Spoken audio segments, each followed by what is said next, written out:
जो हिंदू जात पात छुआछूत में बटा है उसको वहां से ऊपर उठाकर हिंदू एकता के लिए उनको प्रबल कर। तो ये जो बार बार कहते हैं कि हिंदू राष्ट्र होना चाहिए, हिंदू राष्ट्र होना चाहिए, और ये जो यात्रा निकाल रहे हैं इस बात को लेकर के हिंदू राष्ट्र के लिए हम यात्रा निकाल रहे हैं, कल अगर साजिद रशीदी इस बात का ऐलान करे कि मैं दिसंबर में एक यात्रा निकालूंगा कश्मीर से लेकर कन्याकुमारी तक ताकि ये देश मुस्लिम राष्ट्र बन जाए, तो मेरे खिलाफ केस हो जाएंगे। दिल्ली से वृंदावन तक बाबा बागेश्वर यानी धीरेन्द्र शास्त्री की सनातन हिंदू एकता पदयात्रा इन दिनों सुर्खियों में है। भगवा झंडों और जय श्री राम के नारों के बीच निकली इस यात्रा को लेकर जहां समर्थक इसे आस्था और एकता का प्रतीक बता रहे हैं, वहीं अब इस पर सियासी बयानबाजी भी शुरू हो चुकी है। ऑल इंडिया इमाम एसोसिएशन के अध्यक्ष मौलाना साजिद रशीदी ने इस यात्रा पर तीखा हमला बोला है। उन्होंने कहा कि इस तरह की यात्राओं का धर्म से कोई संबंध नहीं है, बल्कि ये सिर्फ सोशल मीडिया की चमक और राजनीतिक मकसद के लिए निकाली जाती है। रशीदी ने कहा कि अगर मैं साजिद रशीदी मुस्लिम राष्ट्र की मांग को लेकर यात्रा निकालूं तो मेरे खिलाफ केस हो जाएंगे, लेकिन जब कोई कथावाचक करोड़ों रुपए लेकर कथा सुनाने वाला यात्रा निकालता है तो उसे धार्मिक कहा जाता है। ये बाबा नहीं, कारोबारी है।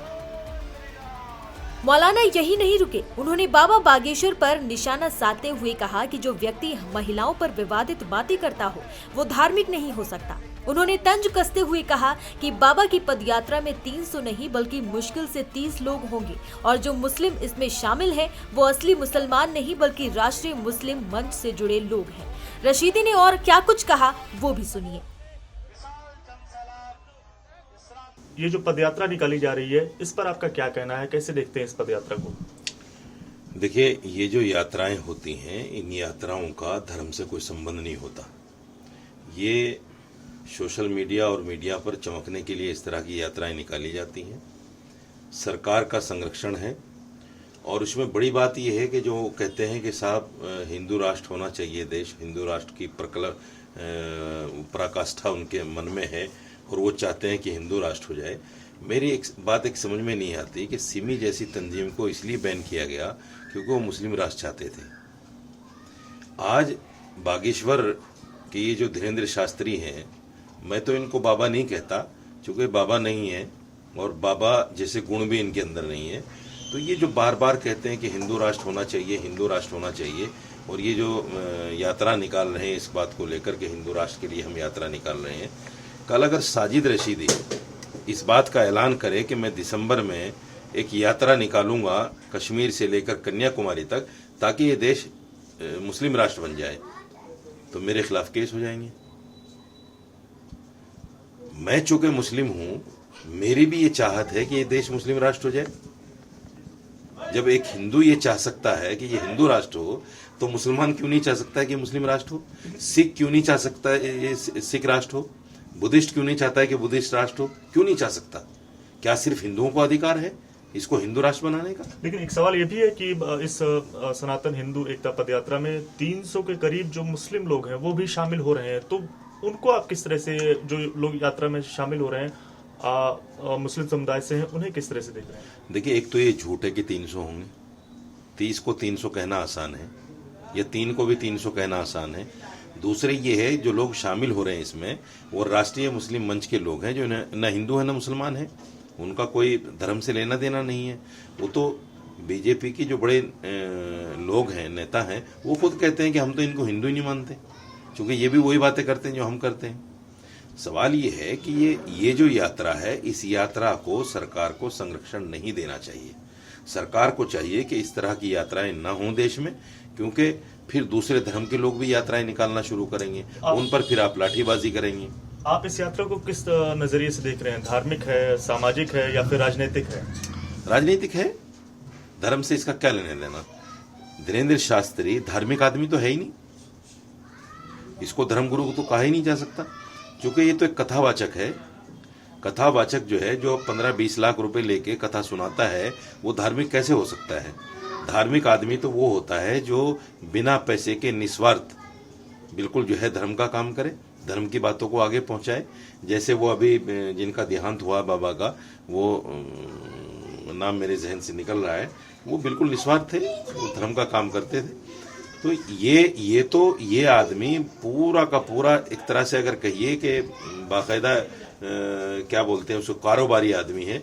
बाकायदा पर्चे निकालता है लोगों के, कथा के पैसे लेता है, मर्सिडीज में और बड़ी बड़ी गाड़ियों में घूमता है।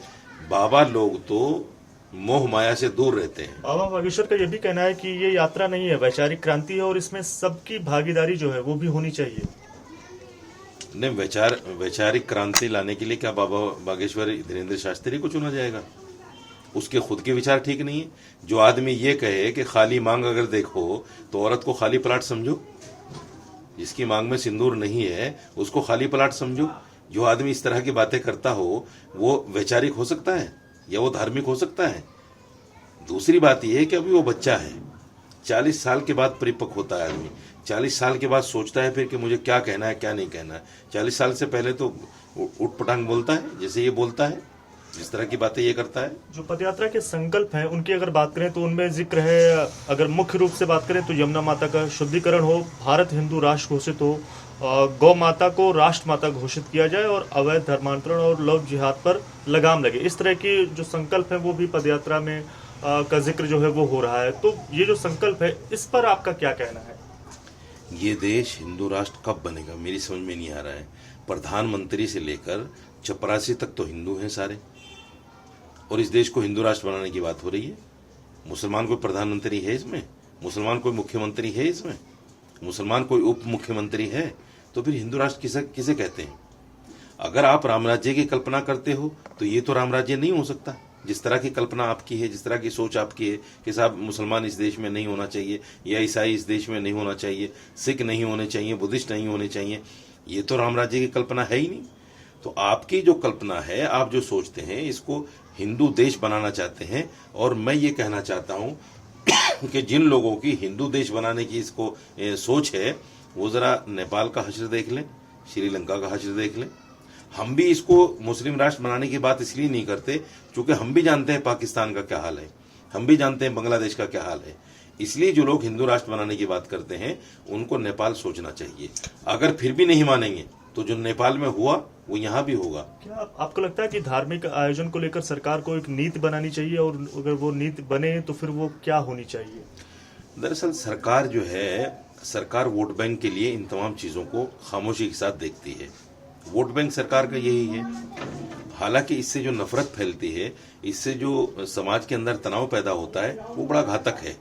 और ये जहर जो आहिस्ता आहिस्ता फैल रहा है, इसका जब परिणाम सामने आना शुरू होगा तो उस वक्त बहुत देर हो चुकी होगी और सरकार भी फिर उसको संभाल नहीं पाएगी। आखिर में ये भी बता दीजिए, क्या इस तरह की जो यात्राएं होती हैं या फिर कहीं धार्मिक यात्राएं, ये समाज में एकता लाती हैं या फिर विभाजन पैदा करती हैं, और क्यों विभाजन पैदा करती हैं?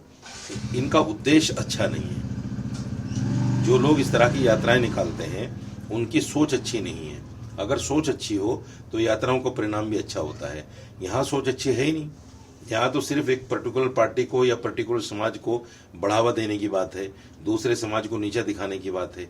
जो आदमी ये कहता हो कि मैंने अपनी बहन की शादी एक मुसलमान आदमी से पैसा लेकर की है और फिर वो मुसलमानों को मंचों से गालियां देता हो, मुसलमानों को बुरा भला कहता हो, तो उस आदमी की बात का क्या इत्मीनान है? तो ऐसे लोग जो इस तरह की यात्राएं निकालते हैं, उन यात्राओं से सिवाय नफरत के कुछ भी नहीं होता।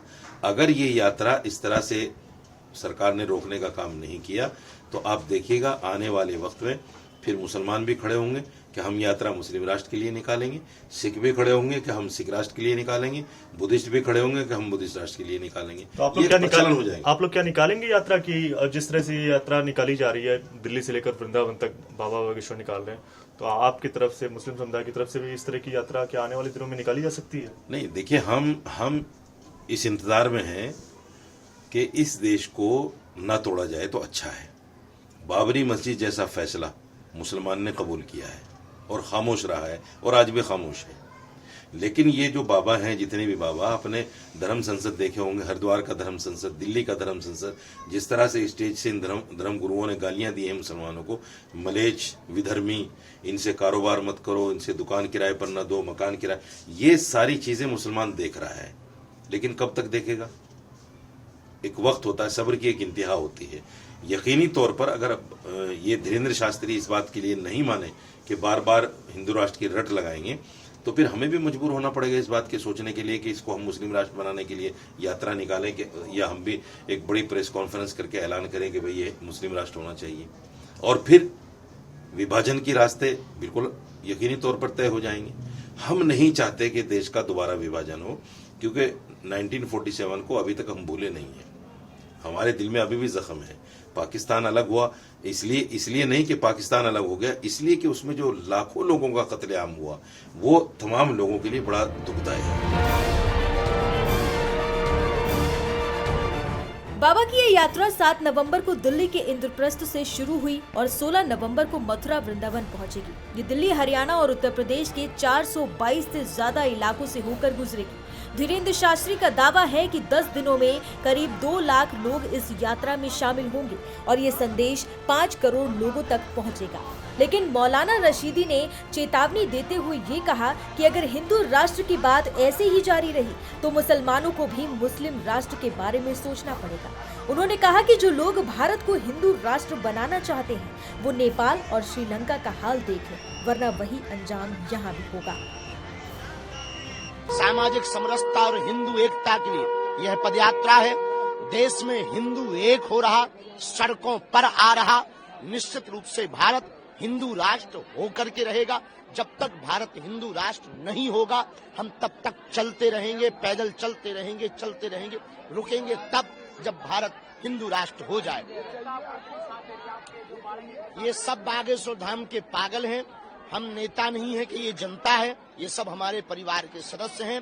किसी पार्टी के सपोर्ट के लिए या किसी के विरोध के लिए पदयात्रा नहीं है।